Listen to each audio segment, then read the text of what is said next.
Welcome back everyone, and in this short video we'll do a follow-up to the CSS Grid video I did yesterday.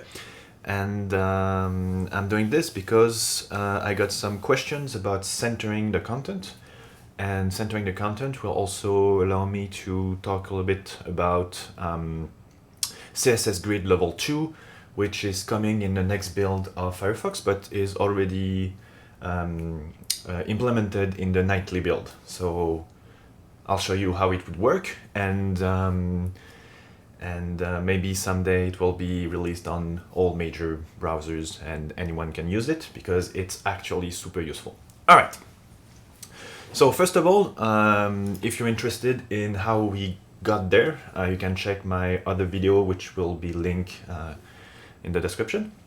But we would want, for instance, to center that page when we are in the large window format. So the default way you would do something like this is just defined width. So for instance, if our window is larger than 700 pixels, we want the width to stay on 700, and then you would just go and say your margin are 0 and auto.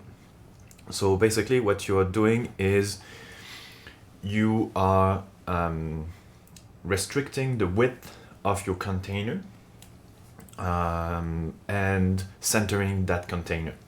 So it's the legacy way of doing centering, and it's effective, works on any major browsers and everything. But you can do different things with grids. So first of all, I'm going to remove this. First, what you would need to do if you want to use pure grids, you would want to set your column width to not use the remaining space, not a fraction of the remaining space, but actual width value. So in my case, I'll just do 400 pixel and 300 pixel. And what you see here is our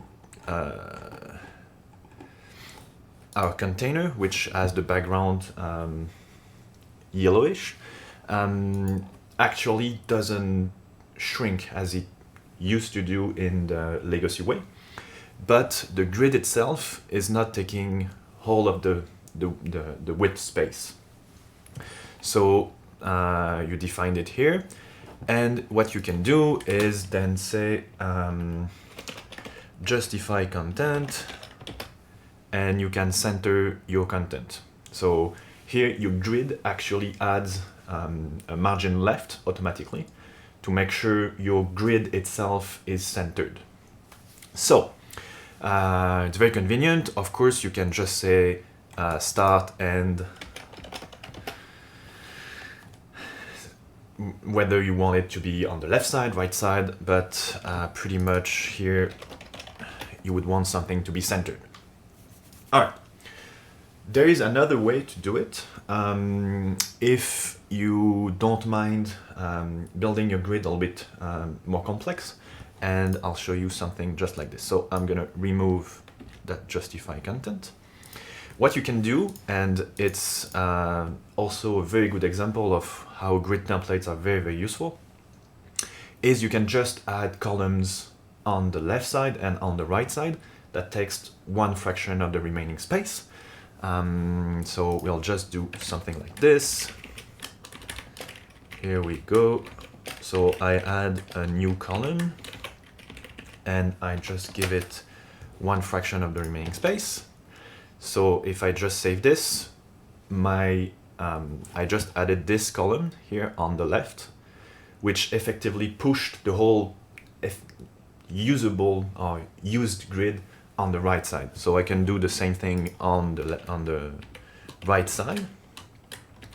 Here we go, and I'm gonna align my column to look a little bit smoother. There we go. So white space doesn't really matter here. There we go. So if I just do something like this, my grid is now actively centered as well.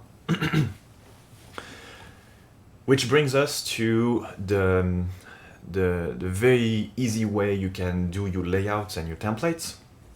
Because if you were to use flexboxes, if you were to wrap your element within a container which is centered, you lose effectively the space on the right and on the left, which you don't with grids. For instance, if you want your footer to be the full width, you don't have to change your wrappers, you don't have to exclude some things, say, oh no, I want a wrapper within the footer element.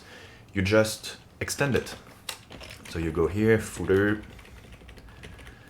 and what you'll see is the footer on the bottom is just gonna spread for the whole page. We can do the same for the header, of course. And there we go. It's gonna just like expand to this specific area. And something you need to know for grids, it works for as many lines, as many columns as you want. So if you want an element that takes 3 lines and 4 columns, works great. It doesn't work if you give him like an odd shape, which is not a rectangle. So if I go here and I give it a side, my template will actually break. So I'm not going to do that. And I'm going to go for the header and the header. All right, so here I can reshuffle my template to make sure it looks a little bit like how it actually looks. And here we got our grid. It's centered. You can have space on the sides if you want. You can also expand some elements for the full width, and it's great. Now, something that's new and coming is the grid specification level 2, which adds a few functionality, but the major one is the idea of subgrids. So just to do that, I will switch to Firefox Nightly. So here we go. Let me bring back here something that look a little bit. Yes. All right. So I'm now in Firefox Nightly, which actually implement the CSS Grid level 2 specification. And so if you are using this in production, if you're using this to show to clients, they most likely won't be able to see it because it's only available in developer preview kind of browser, which no one actually use in their daily life. But we have our header here. And what we can do is we can just say, so for instance, our header is going to be okay, looks like I can't type today. It's going to be a grid. And what we can do is we can define our grid template. And we're going to use it the little bit unstructured way. So it's going to be grid template columns. And here I am going to, okay, well, we'll do something first. 100 pixel, 100 pixel, 1 FR, 100 pixel. Okay, so I'll show you the legacy way, not the legacy way, but the unstructured way of using grid templates here, but using grid template columns, then grid templates rows, then grid templates areas.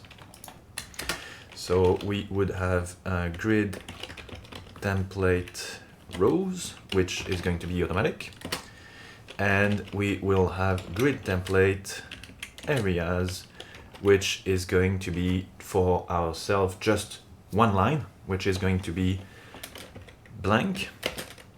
Then it's going to be header, then it's going to be nav, then it's going to be blank. All right, so if I save this, I will see I now have a new grid in my header that we can see here. And we have like the first cell is, oh, I'm not sure I can actually innately specify. Alright. Alright, so I can't just like show the grid for some reason in the nightly, but doesn't matter. We have here what we can see, our grid, and we have 100 pixel, space, 100 pixel. Alright, so let's now use subgrids. So subgrids is a very powerful thing, is the ability to inherit either your rows or your grid or both from the containing grid. So if I go here and I say subgrid, what you'll see is I actually get my columns from my grid, the main grid. So the main grid, this one, gets the header, so I get 4 columns and 1 line for that element, and I get the same columns because I define subgrids, but I can also here define it as subgrid here because I only have 1 line. But let's say I was to duplicate this, which is not very useful in our case, but I would get the subgrid as 2 lines as well. But in our case, it's just not really useful. So I'm gonna just like simplify to the maximum. And now that I have this, I can just place my element on that header element, which will be placed regarding the main grid. So this grid here. So I want, for instance, my title to be aligned with my main, and I want my navigation to be aligned with the side. So I go here and I go, I'm pretty sure it is an H1, so grid area is going to be header, and I'm going to call it head here. Doesn't really matter, but it makes sense to have unique things. And my nav is going to get the grid area of nav.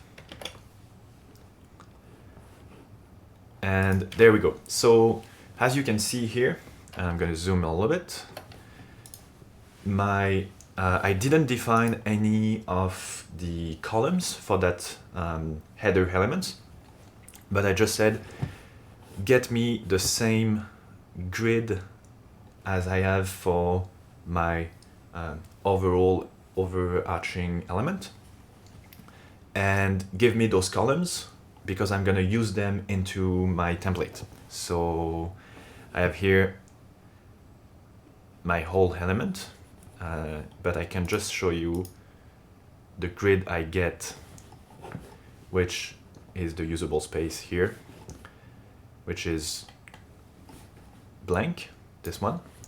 Then I get the head, then I get the navigation, and those columns are aligned with the main grid.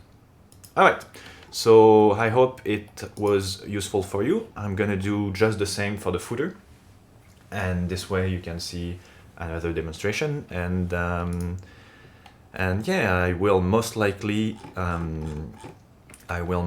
do a short follow-up when this becomes available to Chrome, then Safari, most likely this order, and other major browsers, so you can use it in production and stuff, because this is actually really useful, and this simplify the whole process of doing the layouts. And you can see lots of useful use if you want to do table displays, if you want to make sure your grids stay the same but you don't have the same elements. It's really, really useful. So let's go here. We want to display as a grid. We are going to say grid template, and let's go for the whole grid template thing. So this one is going to be foot,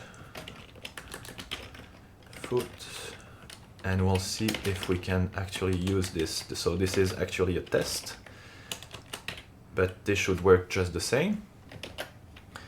And I will need to actually give it like a paragraph or something.